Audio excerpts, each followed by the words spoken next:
bylanes of Kamalia and the rugged landscapes of Quetta, they escaped to India with little more than the shirts on their backs. In the partition-ravaged cities of Amritsar, Agra and Delhi, 4 of the 6 Munjal brothers, Dayanand, Satyanand, Brij Mohanlal and Om Prakash, built their business part by part. Armed with nothing but self-belief, the brothers began with trading and then manufacturing bicycle parts, which soon evolved into the production of bicycles. For post-independence India, the Hero bicycle gave wings to the aspirations of the common man.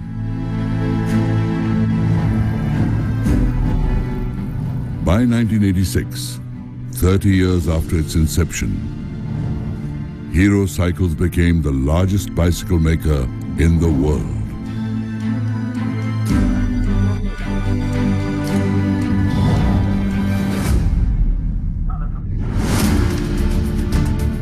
In the next 15 years, the motorcycle venture, Hero Honda, repeated the feat. And both pole positions are held firmly even today. Hero's story is about humble beginnings, the refugee entrepreneurial spirit, hard work, and zeal.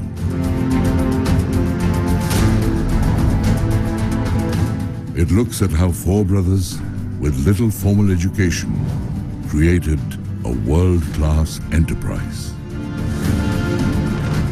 This is the incredible tale of a principle-driven organization that created exceptional value for a society that desperately needed transportation. How did 4 brothers with distinct personalities work like a cohesive unit and build a manufacturing behemoth? How did they synchronize their strengths? How did they resolve their differences, if any? The story goes deep inside the family spirit, the parivar, that brought together employees, customers, channel partners, suppliers and local communities to create success, welfare and well-being for millions.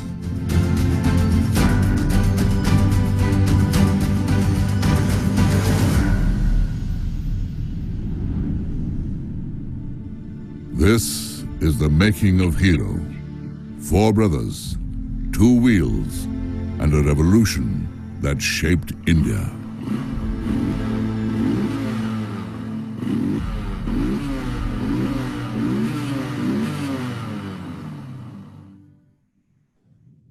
Excellent video, and it captures the essence of it.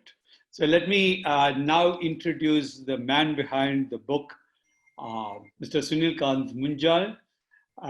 Very briefly, his profile is very, very rich and very long.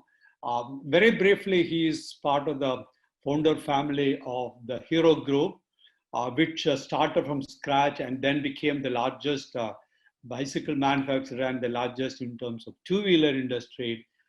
He is also currently the chairman of Hero Enterprises. And true to his personality, diverse interests, the enterprise is into a variety of activities, including insurance distribution, steel making, real estate, corporate training, but beyond that into startup, new generation industries, businesses, plus women empowerment and corporate training, a variety of things he is into very actively. And also he chairs the board of that runs the Doon School.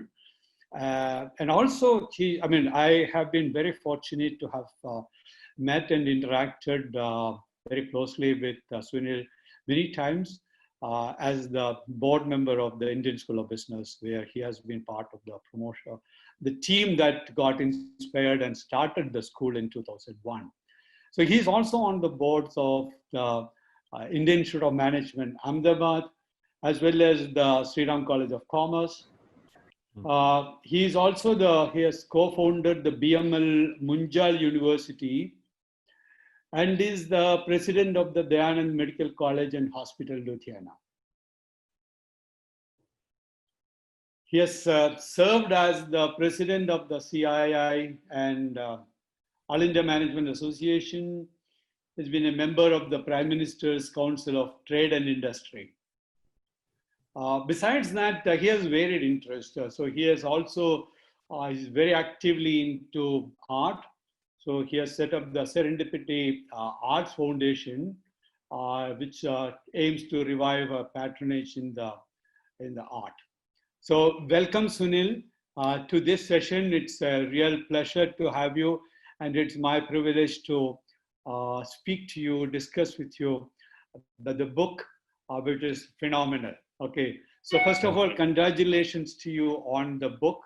I mean, given your varied interests and very, very busy schedule within the business, outside the business, social circle, philanthropic circle, policy circle, and everything, how did you find time to write this book? And that too, it has come out so well.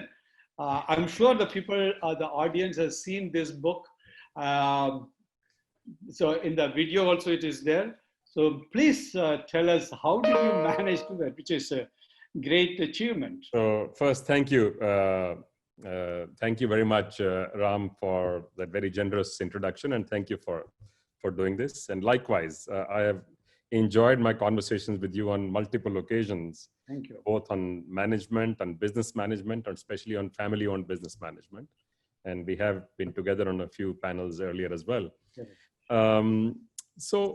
I guess when you are involved in so many things, you don't actually have to do any one thing. You can always tell people you're busy doing something else. But more seriously, I think it is about priority, your own interests. Whatever you are passionate about, you will find time to do this. Right. This book has been in the making for a very long time. For many decades now, the request to write a book about the company or the family or a combination had come multiple times. I may not be wrong if I say it came over 100 times from different places, different institutions, etc. And my father would always say, no, that's not the right thing to do. It's not nice to talk about yourself. And this went on for many, many years.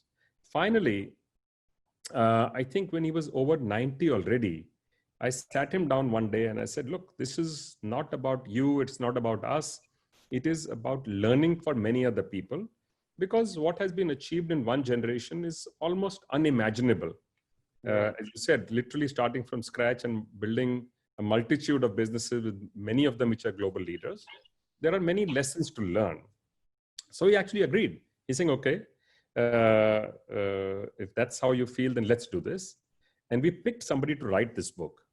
Unfortunately, the people we picked were busy and they wanted time to come back and do the book later.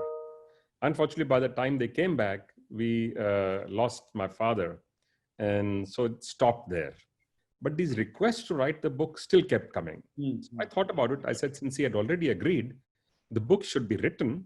But frankly, who would know more about what's going on rather than an insider? So which is why I decided to do it myself. And I found time, late nights, weekends, holidays, travel to put things together. So it was a bit of an adventure for me as well, putting information together. But please remember, this goes back well before partition, before I was born. So it was also a little bit of a discovery for me. Yeah, it's not, one thing I know that I have experienced in my writing experience is that writing a book is very, very difficult. Writing a book that communicates well, and also you have to make it tight, and editing it. It's absolutely wonderful. I mean, it's not at all easy. Okay. And if you have completed that too, capturing everything from partition. And also one more thing I found is that you have simultaneously captured the evolution happening within the country. Yeah. The changes in the industry scenario kind of. So the idea was to talk about the family. It's actually written in concentric circles. It's written as a series of stories. It's strands of stories which kind of tie in together. It's a story about the family, story about the company, story about India, its economy, and a little bit about what's going on in the world. So all of them kind of get tied in together with each other. And when we introduced this subject, we picked HarperCollins to do the publishing. So they actually asked me, the gentleman who was the chief publisher from their side, he actually asked me, he's saying, who do you want to write it for? Right. What is this story about? And who is it for? Who's your audience? So I thought about it a little bit. I said, look, our purpose was to get it to as wide an audience as possible, because this is not only a business book. It's not only a family book. It's not only an economy book. It's all of those and more. Yes. So if this can be read by a business manager, a business student, an entrepreneur, a lay person who has nothing to do with business, I would imagine then we are successful. And fortunately, the response that we have been given by the publishers and feedback is showing that it has been appreciated. So I'm hoping and I imagine that it's gone to a wide audience, because I mean, whomever I have spoken to, some of my team members who have read the book also. I mean, one is that all of us have heard about your father, and also about the family, about the group. But there are a lot of very, very interesting things that has happened through the history. And so therefore, from that angle, I think everybody should be grateful to you for taking this plunge and completing it. And when you said your father was reluctant to talk about himself, it's seen the book how humble he was, and humility was hardcore for the family, not to speak about themselves. Let's do karma, and then that's the essence of it. Now, I have a request to the audience. If you have any questions, you can write in the chat box. And what I will do is that intermingle, mix, pick up some of the questions from there. And so therefore, we won't keep a separate time for Q&A. So therefore, the conversation will be interactive. So I will be actually representing you in terms of asking Mr. Munjal the questions. Okay, let's go back to the beginning. So I think that's I read with a lot of emotion. So when the book talks about the partition and the severity of it, and the challenges of traveling at that time. I've seen it in the Gandhi film, but some of these things are captured so well. So the beginning part, what I wanted to find out is that why did you choose bicycle? Yep. Okay, so, at that time, yeah. Sure. Oh, it's a good question to ask, because that's what the business got built on. So it's a very relevant question to ask. So basically, what happened was that at a reasonably young age, my father and two of his brothers worked in Quetta in the British Ordnance Factory. And for some strange reason, the Ordnance Factory used to train people on guns and on bicycles. So they had some training on bicycles in the Ordnance Factory already. And then subsequently, later on, two of my uncles in Amritsar were doing a bicycle parts trading business. It's a different matter. They got cheated. Some of the stuff got stolen, but they had actually got the exposure and the experience in bicycle and bicycle parts from there. So that was one thing they already knew. They had done a couple of other things, but this was a business or products or engineering that they were familiar with. So when they finally, after partition, when they moved around to many places, they went to Delhi, Agra, Panipat, and then finally, two of them first settled down in Ludhiana. And Ludhiana and Malerkotla already had some industry or some manufacturing of bicycle parts. So it was somewhat the experience they had and somewhat coincidental that these things came together. And that's how this started. Yeah, I find that a lot of, what I say, the latent demand kind of assessment of it from the very beginning, because at that time a huge shortage was there, and especially when you don't have that kind of a capital or resources are not easy, and you unpredictable future and all. one of the other interesting things related to bicycle is that I found the current terminology is the design thinking. Okay. So the elements of it there itself, because the family, your brothers, your father and uncles started with designing it, keeping the customer in mind, what kind of customer is there, where they are, what kind of requirement they will have. So, which is the essence of design thinking. You know, iteratively work with the customers and then design. So, can you think about this? I mean, how did this actually happen? Any idea you have? Sure, of course. So there are two or three different aspects to this. One is that part of the family upbringing was based on good values. So they were actually very good on their commitments. Even when they started the business, when they were not manufacturing themselves, they were only trading. They developed a very good reputation quickly because they would always fall good to their word. If they made a commitment to somebody to supply, they would make all the effort to supply. They were always good on their payment dates. So that started one initiative where the customers pushed them to do more and more and more. The second was actually common sense. If you think about it, many of the current contemporary governance practices were actually being practiced 50 years ago in this organization. Many of the current management practices were also being practiced started, some of them 40, 50, 60 years ago. The reality is, when you break it down, all of these are real common sense. And by the way, my father and his brothers did not have a great deal of educational exposure. They did not finish college. And some of them did not even go to college. So it genuinely was part natural instinct and part common sense and part quick learning on the fly that I think made them think, because for them, the customer and the people working with them were actually the key to everything. Relationships were important. So when they spoke to a customer, they wanted to ensure that the customer is actually happy, not just once, but comes back again and again and again. And so if you're listening to customers, you will end up doing the right thing.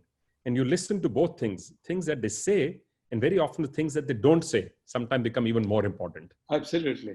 My research on entrepreneurship, from many years back.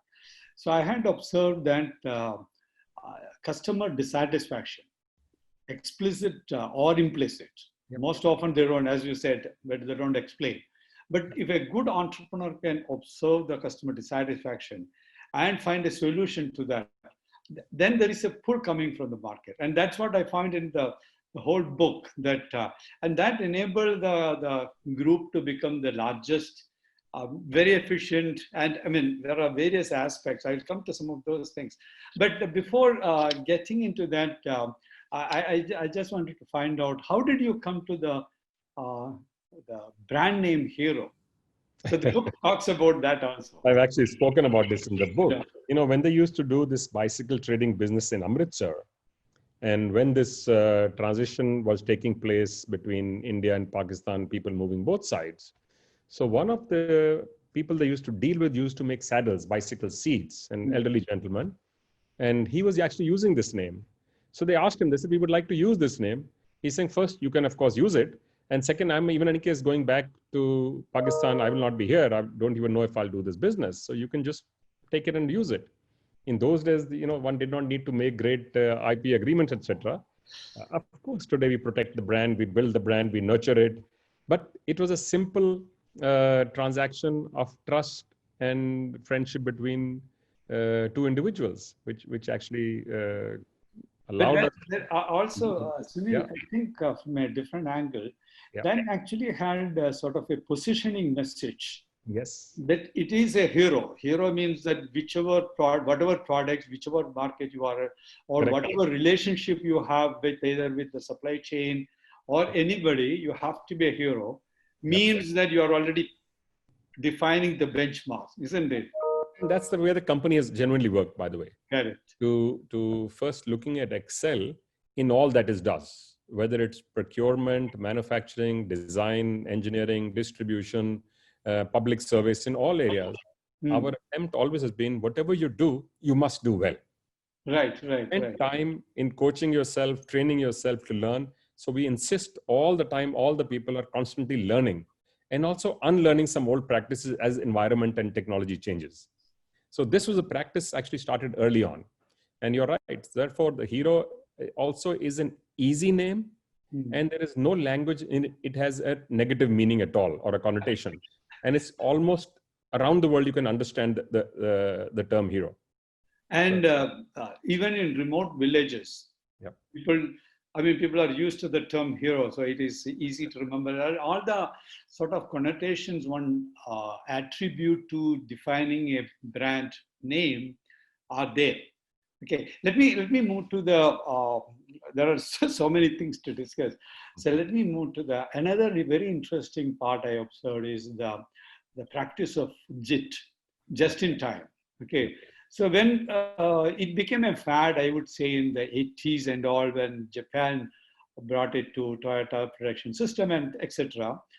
But much before that, I mean, you mentioned that it was all common sense. I think that's what they applied. So I mean, I'm keen to find out what was the logic and what was some of the unique features were. I mean, you have discussed some of these. Let me go a step behind this, how it happened and why it happened. Correct. So, as you know, because by the time they settled in Ludhiana, they still did not have large resources because they literally left everything they had behind. They actually came with nothing. So, as it said in that small film, they came literally with just the shirts and their bags, because some of them were actually on the last train which came into India. And when they settled down here in Ludhiana and they started making bicycle parts and then bicycles in 56, they found pretty soon that you could not make as many bicycles as you could sell, because at that time, during British time, all critical value add components would come from England, from brands like Raleigh, Philip, etc. So even the parts for bicycle like hubs and rims and tires and wheels and free wheels, everything was imported. They would come through agency houses. So the family said, this is not okay. This won't do. We believe we have relationships in the market. There is a need for this product. We can actually sell more. But when we go to the agency, you get a quota. You know, it was like they would ration them out. So if you got 1,000 tires, you could only make 500 bicycles. So they started talking to family and friends and said, if you would like to start a new business, we can help you pick the component, even pick the machines and how to make it. There are two things we will not do for you. We will not fund this business for you, and we will not run this business for you. So you must run it yourself. And also remember that outside of this room, we may be cousin, family, or friend, but once we are inside, we are business associates. So please, let's behave. So arm's length pricing, all of that started at that time. The related party transaction processes were put in place then. And they also said, we don't have a lot of money, so supply only a little bit every day so that we can actually pay you in time. So things would come in every day, get processed and manufactured every day, and also get shipped out every day. By the way, we had built no warehouse in our manufacturing companies. Some years back, we restructured the group. And at that time, we had 32 companies in the group. And not one of the manufacturing companies had a warehouse or a godown. And by this time, 8 of the companies were global leaders already. Even at that scale, none of them built a warehouse or a godown. So just in time became a part of the lifeblood of this organization. Starting off as a compulsion, it then became a discipline, and then a process, and then an advantage. It allowed the company for many, many decades to run a negative working capital cycle as well. Right. And that's possible only when there is a pull coming from the market. Oh, absolutely. Absolutely. So otherwise, the pressure on the working capital will be there. Correct. So no credit was given in the market either. Yeah. So dealers were only supplied if they had paid for the previous supply. They wouldn't. And also in some cases, I think they were paying in advance so that they would be assured of the product. And yes, there were several instances like that. Yes. And it also means that I've been building up that kind of a relationship with the suppliers as well as on one side and the dealers on the other side would have been, I mean, part and parcel of the whole expansion process. It's working on multiple fronts simultaneously. Yes. So, I mean, can you elaborate on some of these, or are there some interesting I mean, at least a couple of anecdotes of the relationship building, because huge So relationship this building. is part of the core philosophy of the organization, that everything, the entire universe was looked at like a one family. So whether you were a supplier working inside the company or a dealer or a distributor, this was all considered one large family. So information sharing was very, very good.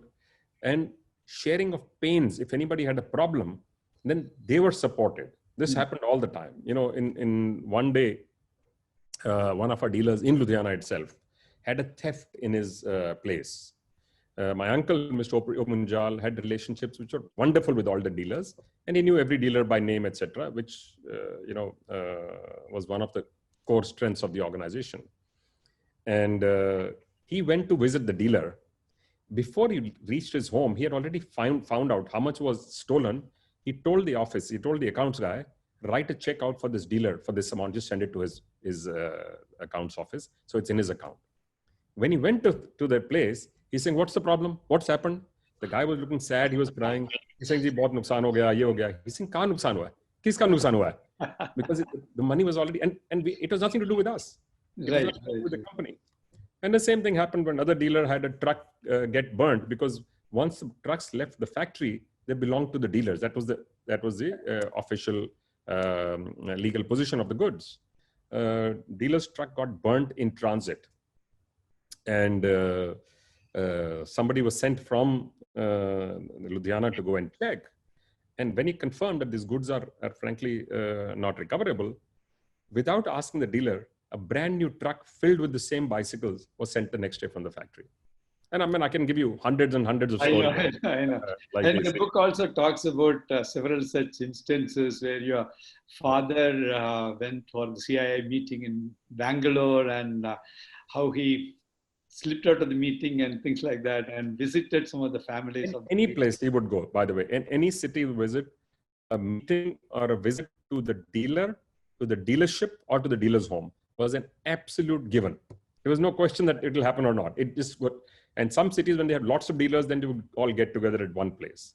And that was the essential requirement almost. Yeah. And also, which means that, I mean, you have the contract written on paper, but that's not what... It's nothing to do with the contract, by the way. Absolutely. No contract of a business would require you to do any of these things. The trust is the fundamental thing. Yeah. This is based on, again, the belief that, one, this is all about human beings, and it's all about the relationships that you will build. These relationships are the ones which benefit you when times are good, and they also benefit you when the times are not good. Absolutely, absolutely. But one question I have been debating is that as the network expands, when it is small, when you have 100 dealers, 200 dealers, you can manage. When you have thousands of them, how do you manage that? Is there some principle you have applied that using technology or something? Let me give you incidents before technology came in. Okay. Of course, now we have all these very sophisticated systems operating. We were the first bicycle company in the world to use an ERP system. And by the way, we went right to the top. We got an SAP system installed. Even our two-wheeler motorcycle company became the demo site for SAP as the quickest installation, most efficient installation, etc. We had a very interesting system. We had these sales. They were called sales agents, but they were actually employees of the company, part of the sales team, who would travel across the country every day to visit different dealers. Each day they would plan to visit 2, 3, 4 dealers, go to the next town, next city. Each one had a region. And every single day in the evening, that sales agent would fill up all these meetings of the day in a postcard. If you remember, in the old days, we had those postcards. Yes. At one point, it was 5 paisa, then it became 15 paisa. Postage on that. He would write each dealer's situation. What is the stock? What is the market like? What is the problem? What's good? What's not good? And then he feedback and just post it. So 2 days later or 3 days later, it would be in the head office. So the company had current information on every single dealer, which was only 3 days old, all the time. And they would have been... All before any sophisticated communication tools were available in India, by the way. And I'm sure there must have been some sort of a intuitive mechanism to compile these things. Oh, yeah. Yeah, there was this amazing, again, on both my father and uncle's desk, we had these wonderful, thick, like ledger-looking type registers which used to sit, which used to get this information was collated in there. Mm-hmm. So if you open that, it was like a digital record today. So it was all available. Of course, like I said, today, all of these tools are being used in all the companies. But I'm just talking even before they came in, how human innovation was being used to stay connected. Yeah, I mean, which also shows the extent of concern they had for the extended family or the partners, wherever they are. And it's not only the money transaction, but also the family or because it's very important to take care of the entire, the clan or the community per se. I think that's what the essence of it like that. No, that was, by the way, an almost, again, essential thing. Not only did my father and my uncles know the dealers and the suppliers, but if anybody had something, and they would know, by the way, their children, they would know where the kid goes to school, who's got a problem going on. When somebody's getting married, definitely someone from amongst the family would go and visit. But even more importantly, if there was a mishap in any family, if somebody passed away, someone not well, 100% guaranteed someone from the senior management would be there. And essentially, attempt was to get from the family. If not, one of the senior managers would be there. But this was an important part of the relationships that were retained. And we have many of them, by the way, who are now second or even third generation working with us in a number of businesses. Since you mentioned the insurance distribution business, so this is a business that my daughter looks after. So we had a dealer conference going on the other day, which I was addressing. And I mentioned exactly the same point I made that day, that, we have so many of you are our strength. And so many of you are working with us second or third generation. There was a young man who kept raising his hand, jumping up and down. I said, is there some point you want to make? He said, sir, I'm fourth generation working with you. That's phenomenal. That's phenomenal. And let me... been fortunate, I have to say, we have not always been smarter than competition, etc. We have been fortunate. Many times we happen to be right time, right place. And I think the goodwill in the system helped with this as well. But it's also possible, although, I mean, I would say that to a great extent, you are humbled to say that it was, you are lucky to have that kind of a thing happening. But I don't believe that it can happen automatically all the time. I mean, one can be lucky once or twice, but always, unless there is that value system, the belief that it is possible to do it, and we have to do that conviction. And otherwise, I don't think it would have. No, you're right. And also, as it gets larger and larger, it becomes more and more difficult because just the sheer scale and volume requires you to be at one place or the other place. And if something's happening in 20 dealers' families at one time, because there are now thousands and thousands of them both across the country and across the world. And so this is very much part of the ethos with which they were working, which actually made it probably easier for them to do than it would have been otherwise. And also, you mentioned that your insurance business, which Shefali is running, has the fourth generation member, which also, I mean, I would interpret that you follow the same kind of a pattern or the same kind of a principle in terms of building the community. Yeah. So what we did, Ram, was that in the early days, I guess when my father and uncle started, it was instinctive. It was just them, then along with one or two other people. So their behavior became the business behavior. Their philosophy became the business philosophy. Subsequently, when our generation came in, we tried to follow the same. But as the companies grew, we started documenting these as written principles on which we will work. So now it's like the core philosophy. And now the group has restructured twice over, and the number, of course, is much larger. Number of companies that distributed across geographies and businesses. Now, some of them follow this still. Some of them follow it. Let me correct myself. All of them follow it in some degree or the other. Right. Some it's more, some it's less. But by and large, you can see a hint of this everywhere. So the thread is there, even though the group is restructured. Many different people are in decision-making positions. And so we have attempted to maintain that philosophy as much as we can. I don't think we do as much. Plus, the environment has also changed. True. We all used to have almost no attrition in our companies. For many, many decades, we used to say anybody who joins the group is actually going to retire from there. They would never leave. And not only would they not leave, once they finished in the company, they would go and join one of the social projects, because as a family, we run schools, colleges, hospitals, clean drinking water projects. We run all kinds of them. And most of them are run by people who were earlier senior managers in the companies. That shows that the commitment or the shared values among the employees also.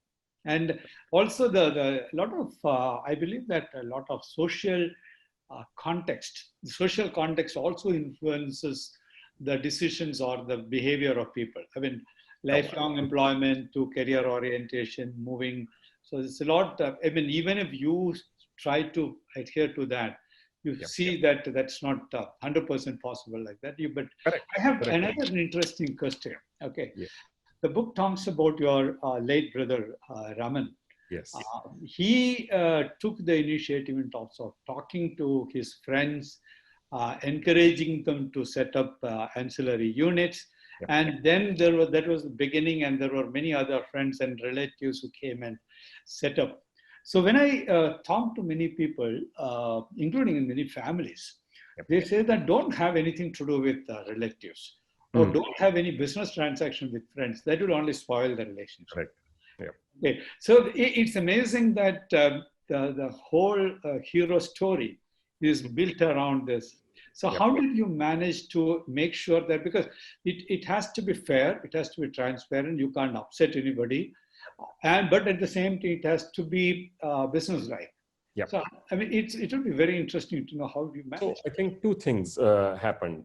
One was because the position and the kind of shadow that my father and my uncles had on everybody, on the one hand, ensured discipline, because they were very ethical and their integrity was unquestionable. So they would always do the right thing without even asking anybody. I think that was one thing which helped. Second was the conversation which I mentioned earlier to you, that when they started, the conversation was very clear that we may be cousins or friends or brothers outside. Inside, we are business associates.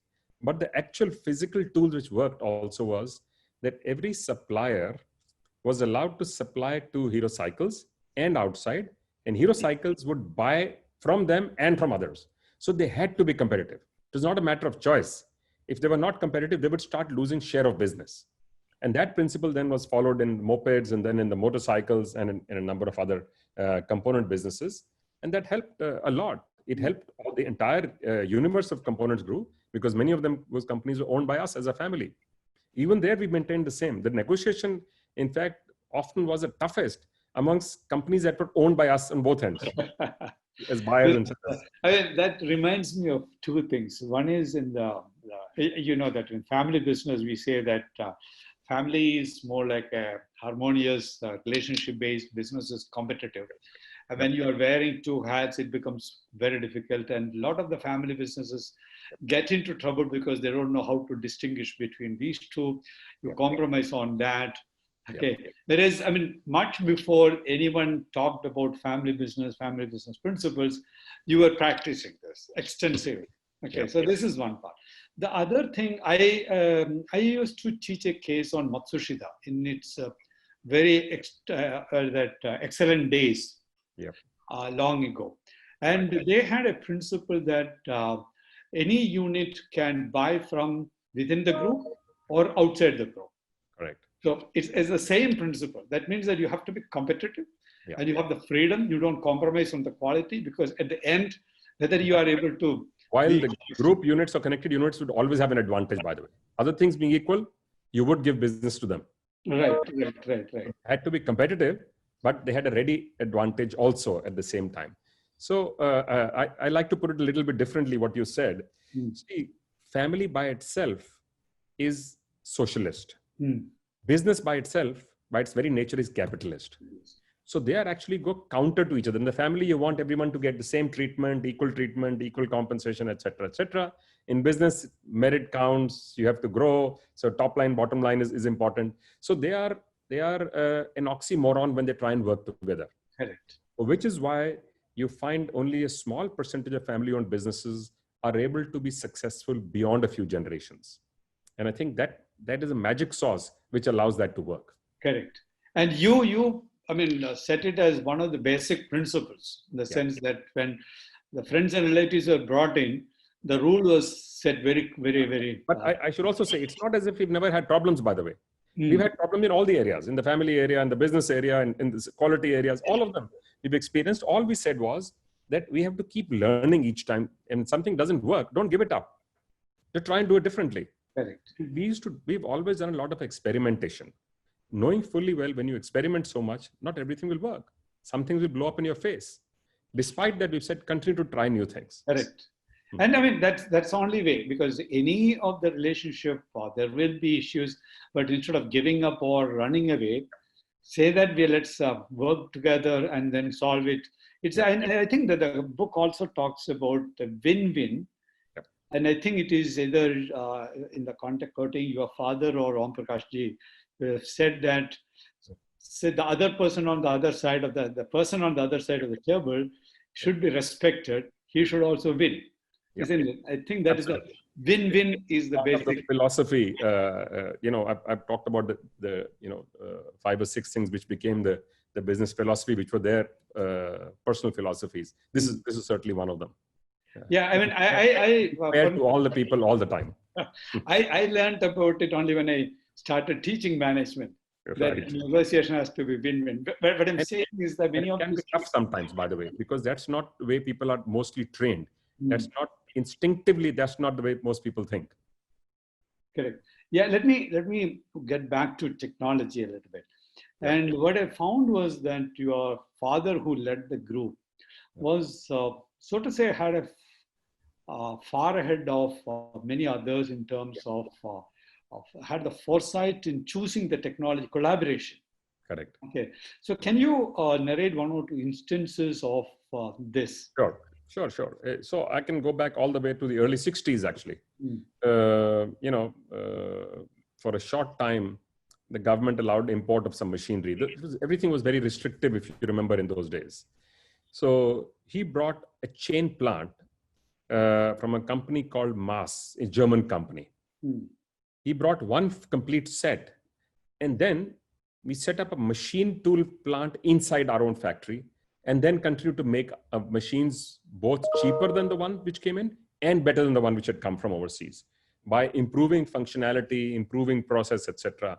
And this happened all the time. So he would always look for what is the latest new. So we never bought second-hand machines, for example. Unlike many other businesses, he's saying that's not where we should be saving.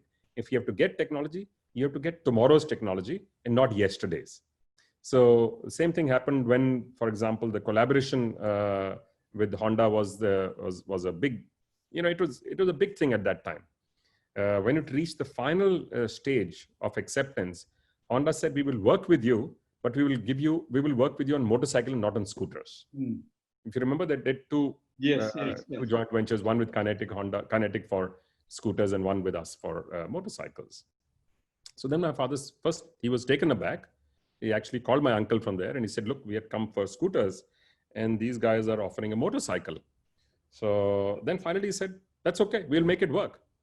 But we will take a motorcycle which is far superior to what is going on right now in India. We will take a technology which for India is completely not common. That's how the 4-stroke in that size of 100cc motorcycle came. And many people actually criticized him at that time, saying, what's wrong with you? Why would you take such a complex, first, why would you agree to a motorcycle? And then why would you take such a complex machine? Of course, time has shown that his decision was not just good, it was outstanding.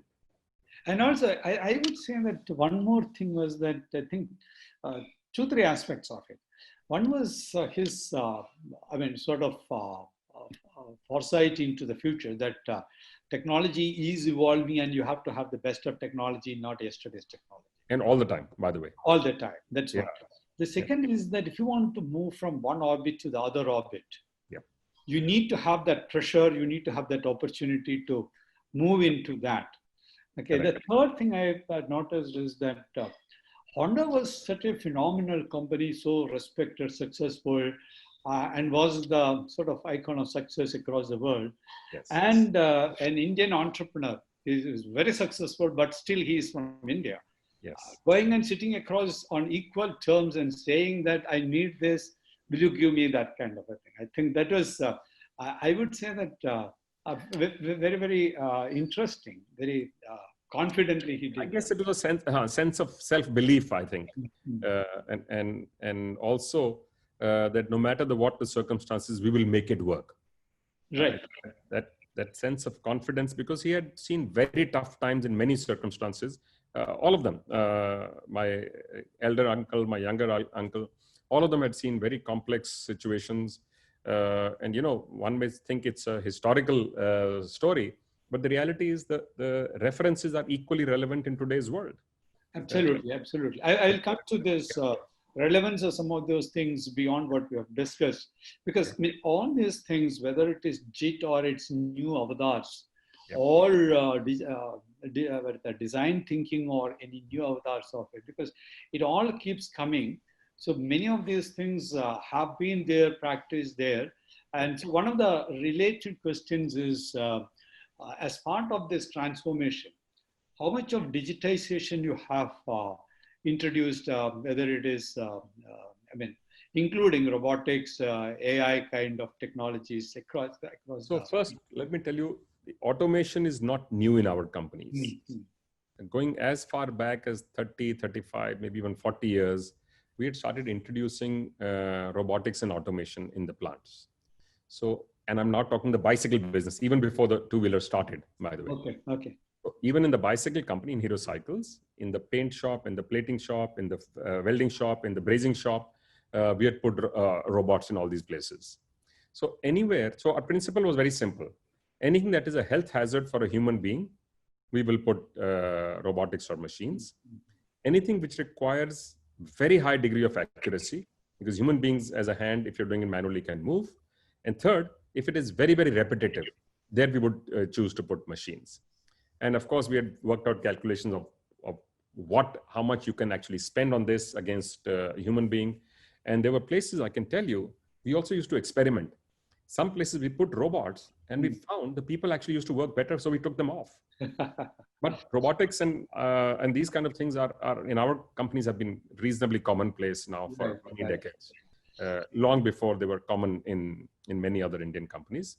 And now, of course, over the last some years, artificial intelligence is being used more and more. Machine learning is being used in a number of the areas. So attempting to use more and more sophisticated tools. As the businesses have spread globally, they also have to be globally competitive all the time. So they are trying to get the best practices of what we have learned and what one can learn from anywhere else. Right. I remember reading that when the Honda team came, they were quite surprised to see the best practices, including the JIT, not in their terms, but otherwise practiced. I mean, across the factory, across the company, and the people relationship, and also the embeddedness between the technology and human relationship. Yep. I think that's also phenomenal. Okay, so talking about Honda, I mean, I remember reading about it, the separation of the alliance, the relationship, and yes, it was a rude shock to everybody, whoever was looking at, because people, all of us, I mean, including as a student of strategy, I used to think that this is a lifelong relationship and it is a win-win for everybody. And why should it break up, kind of thing? And I remember reading somewhere where if I remember right, your father said that I gave everything to this relationship. Yep. And I feel very sad about this. Okay. Yep. So do you have any thoughts on this? How did this happen, or how did the family respond to that? So I have another related question, is that many companies or many families would give up, saying that we can't do anything more because Honda is Honda, so they have taken away anything. But you didn't. More like a phoenix. I would say that not even phoenix, but you, because you did not lose. You, I mean, I mean, you came back or you did not go down. You were able to address the challenges with confidence and with success. So these two things, one is about the Hero Honda breakup, and sure. then how did you respond? Sure. I'll talk about both. So first, to clarify, I'm no longer involved in the business myself. I used to be earlier, but I'm not now. Pawan, my brother, is the chairman and MD. He runs it now. First, I should tell you, this was a wonderful partnership, as you said. Honda is an amazing company, outstanding in the depth of its knowledge and research and innovation and thinking. The processes, the planning processes, they're absolutely fantastic. So first 10 to 12 years, we learned a lot from them. But I have to say, in the last 10, 12, 15 years of the partnership, they also took many ideas from here into their global network. They could, because that was the kind of partnership we had. They learned from us, we learned from them. And because the culture of innovation, again, going back to the DNA of our organization from the bicycle and the moped days, the DNA was the same. So with Honda, it got even more enriched. So it learned a lot from them. And in fact, when the second plant was set up in Gurgaon, the first plant was almost entirely designed by Honda. The second was designed entirely by our team here. So the president of Honda came for the inaugural, and he was completely surprised to see the plant. He was happy, and he was a little bit amazed. He was happy to see such a fantastic plant in India. And then he was asking his guys, why did we not think of some of these ideas? That was the first time an assembly line was actually turned on its head. The concept was changed. That further improved the JIT and further improved efficiency and productivity. Now, over a period of time, what started happening was that the interest started pulling a little bit in different directions, because Honda had set up its own 100% subsidiary in India as well. Initially, when Hero Honda was only making motorcycles, they started with scooters. Then subsequently, they also started making motors. While it was not across the board, but it started competing with each other. Also, there were some restrictions on Hero Honda as a part of the original agreement on export and R&D, etc. And we had, over a period of time, become the largest company in the world. So it made sense that this company itself should be selling in multiple places, should be doing R&D, etc. On those issues, we could not come to a common understanding. And mutually, both of us decided then that it may be better to go independent so that both can do what they want to do. And so while publicly, of course, this was not apparent, but we got time, we planned for it. We did a lot of homework. We did a lot of scenario planning. What if this happens? What if that happens? And we were quite equipped. As you know, the transition was very smooth, and the company was number one at that time. Today continues to be number one. In fact, it's getting more market share in the last couple of months. So, and there were a lot of things. You were not the only one. Many analysts that time said, how will the company even survive? How will they sell a product without Honda's brand, its engineering, its design, its R&D? So the company went and set up relationships and design and engineering in Austria and in Japan and in UK and in just so many places, and set up just outside Jaipur, the most elaborate two-wheeler R&D center in the world. So the idea was to be bold and think beyond yourself. Right. If you want to be a leader, you have to think like a leader. Absolutely. And it's also interesting because, I mean, I've looked at many JVs, joint ventures within India and outside.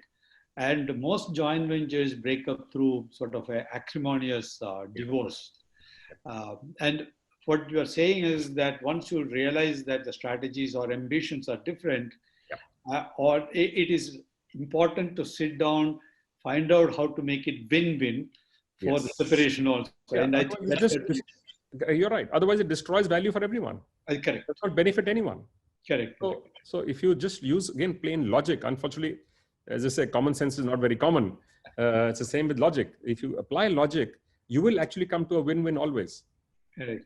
Let me switch gears and come to the next gen, on the family side. Yep.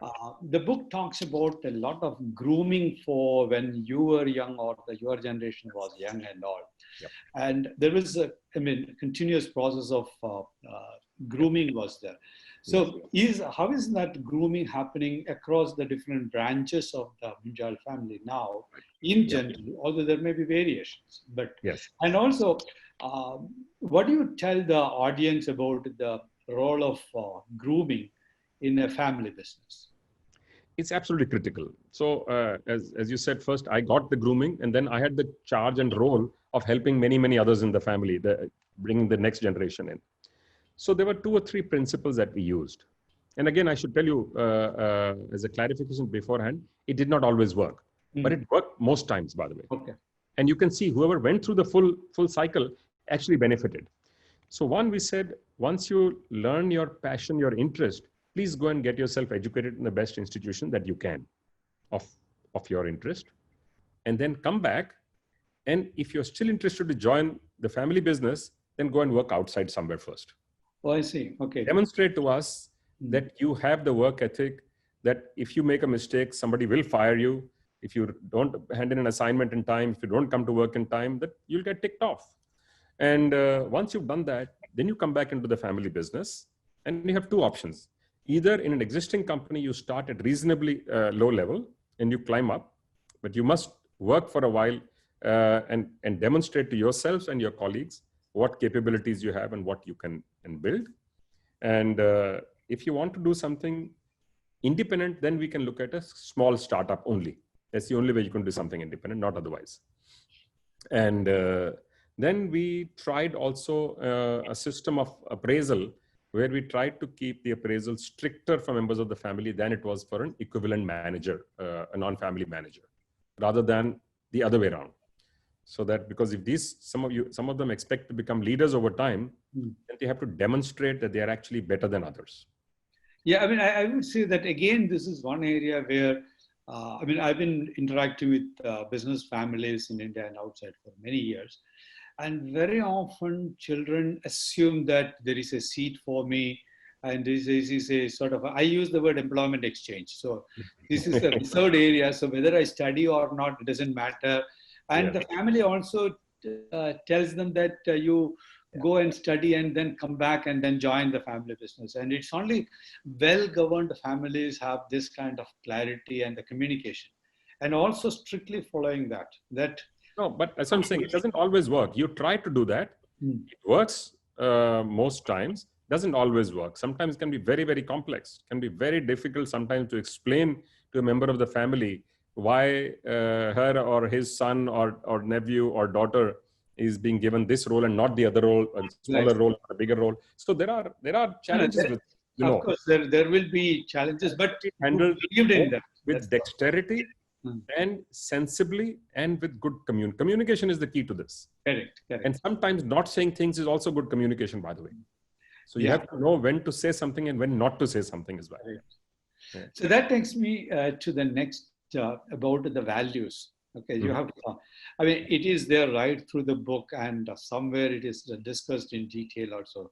So can you elaborate on at least a couple of the key values and how you, I mean, the reason is that when I look at families or when I work with families, they write down 5 or 6 values. Yeah. And these are values to be hung on the table, not to be practiced. But what I see is that you have been living some of the values. So can you elaborate on a couple of those values? So first, I should tell you, there is no reason for us not to live them, because they have demonstrated such an amazing benefit and advantage. So it would be foolish to not practice them. And again, it gets harder and harder over a period of time. Sometimes when life is more complex, regulation can create an issue. Multiple members of the family can have different views. So, but going back to what these values are. So starting first is that our biggest asset is people. And therefore building relationships and retaining relationships is very critical for us. Now, when I'm saying biggest asset is people, please remember, this is the only asset that we have which appreciates with time. Every other asset that we have, buildings, machines, technologies, and we built some fantastic buildings, by the way. We have some of the best buildings for factories in the world. We've used some of the most sophisticated technologies in the world, but they all depreciate. The only one with time and experience which is appreciating is people. The second value you mentioned yourself is on humility, that we have to appreciate that not all the credit for this work can go to us. There are many, many people involved, and many times circumstances allow us to get to do things which we may not otherwise be able to do. It's important to be humble, to be realistic, and to practical. Third is to try to be fair to all the people all the time. And this is a very tough one, by the way. This is the win-win that you were talking about. It's very, very tough sometimes. When people say, sometimes, a senior manager would come, he's saying, sir, you tell me, if I can get a good deal for my company, why do I have to be concerned about the guy I'm making the deal with? Why do I have to concern myself? So I try and explain to them that this is something where you will get the dividend repeatedly. If you make a good deal where both of you are benefiting, he or she will come back to you over and over and over again, and you will continue to benefit, both of you. And the next one, so there are in the same way, next one is about concern for the environment. And this environment is of two types. One is the ecology, air quality, water quality, etc. So again, I'm going back to Hero Cycles. In Hero Cycles, 40 years ago, we put an effluent treatment plant. Oh. Long before there was any regulation, it was fashionable. Even the technology was not available. So my father got this technology from England and had to get an engineer from Chandigarh to come and build that plant. And people were saying, what's wrong with you? Why are you wasting money, on these things? And the second environment is of communities and societies and people around us. Because it is important, again, to realize that the amount of goodwill you get from good relationship of people in your vicinity, it cannot be measured. It is impossible to measure that. So wherever we set up any plant or any office or any operation, we would always set up a school or a college or a hospital or a vocational skill center or a clean drinking water center or an integrated village center or a series of projects that we have. Something or the other would always go up with the local communities either get engaged or directly benefit from. So this is the kind of philosophies. They sound like motherhood statements, but the reality is they sound like motherhood statements because they actually work. Right. And let me, I just remembered that in Danny Miller's and Isabella Miller's famous book on the long-lasting families in Europe, 100-year-old family business. So they had found that, they had concluded that there are four components of it. They call it 4 C's. One is that the command, which means the entrepreneurship and strategy part of it. The second is that the community. Okay, the community with the team. Okay, and then yet another is the connect with the society. Okay, and what you are talking about is the connect with the society, and the philanthropy is natural for you. And in fact, let me just read out one sentence from your book. You have written that the responsible businesses are those that give purpose as much weight as the pursuit of profit. Okay, so the philanthropic initiatives were there from the very beginning. Were they also two things? One is that were this coming from the Arya Samaj kind of roots you had, and also the upbringing, and also how did it get manifest in some of the other activities now, including education and others? Sure. So first, I think possibly part of it came from the Arya Samaj. But I'm not sure if it was only the Arya Samaj. It was also the environment that they built around themselves. And all of us kind of grew up in that environment. So this was the most natural thing to do. So in fact, just before this, I've just finished talking to all the teachers of 2 of our schools. Yesterday, I addressed all the teachers in Doon School. The day before that, I addressed all of the faculty in our university. So the last few days, I've been doing this every day.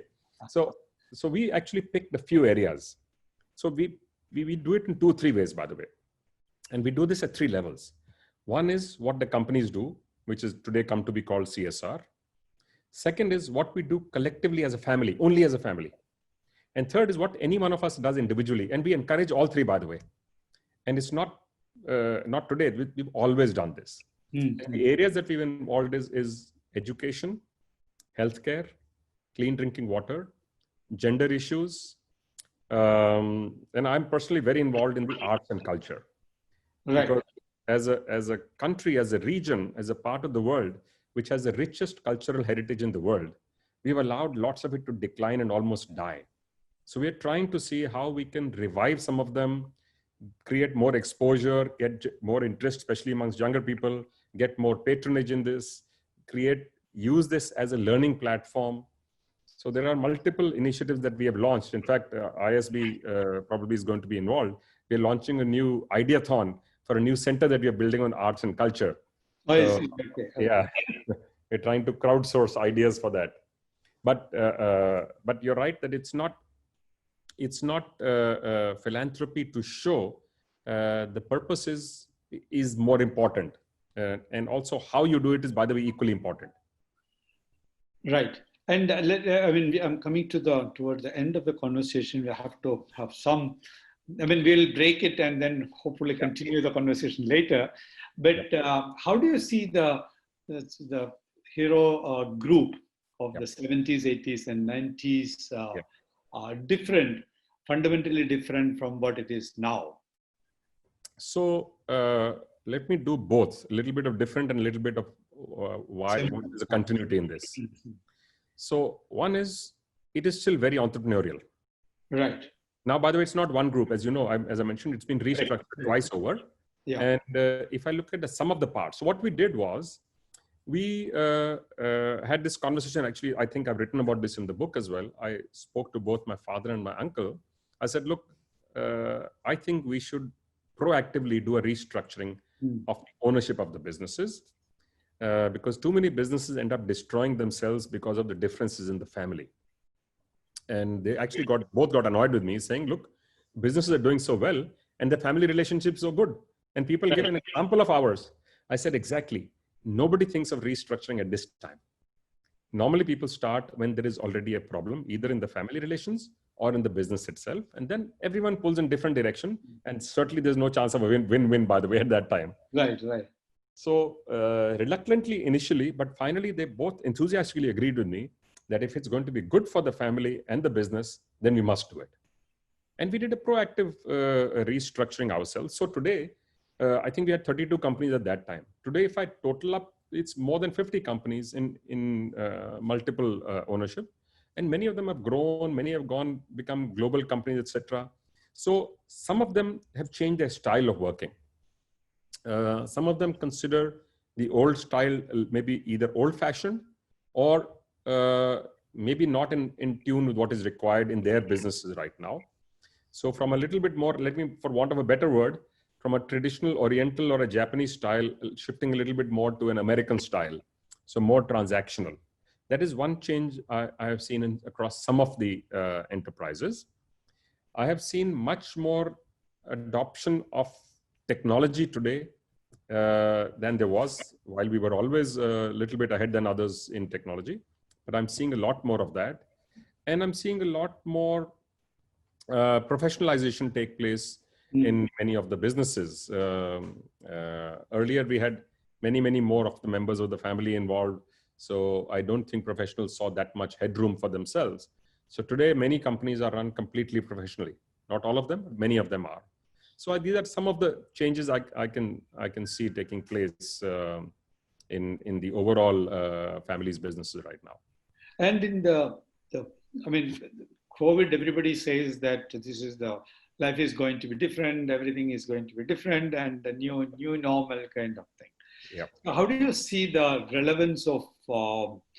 We have covered a lot of these, but in essence, when you look at it, the book and its message, how is that making sense in the post-COVID kind of scenario? So one of the things we did do, as soon as this crisis hit us, so we very quickly hunkered up and started working with the authorities, with the governments, with the regulators. Number of us, I myself did some work with some of the governments, working with either through CII or through other institutions or on my own or our own companies, helping in various ways, helping in beefing up capacities of healthcare, ICUs, beds, ventilators, protective gears, then working with some of the departments to see how they manage information and data, how testing is done. So that was one set of initiatives that we launched. And then, of course, we launched multiple initiatives across various companies to offer kitchens and food to the people who were displaced. And these, that was a big humanitarian crisis going on at that time. So that was the second thing we did. Third thing we did was we said, let each company go back and do some soul searching. This is also an opportunity. The crisis is already here. There's no point cribbing about it. Right. Let's see if we can find something to benefit out of this. So one of the things we have done as a group, and many times when there has been a crisis or a slowdown, we've gone and invested in increased capacities. So this is completely counter to what one would normally imagine. It's counterintuitive, but it works. And it's worked many times for us. So the one thing we did was, how can our companies become more efficient? How can technology and automation become a much bigger part of the businesses?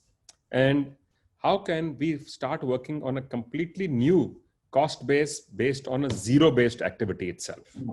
These are some of the things we did. And we passed the same message to all our partners, dealers, distributors, suppliers. I mean, I'm saying we, I'm talking about now, there are different entities now. I'm not involved in all of them, but each of them actually started looking inwards to create improvement in their system and operations. So shall I assume that,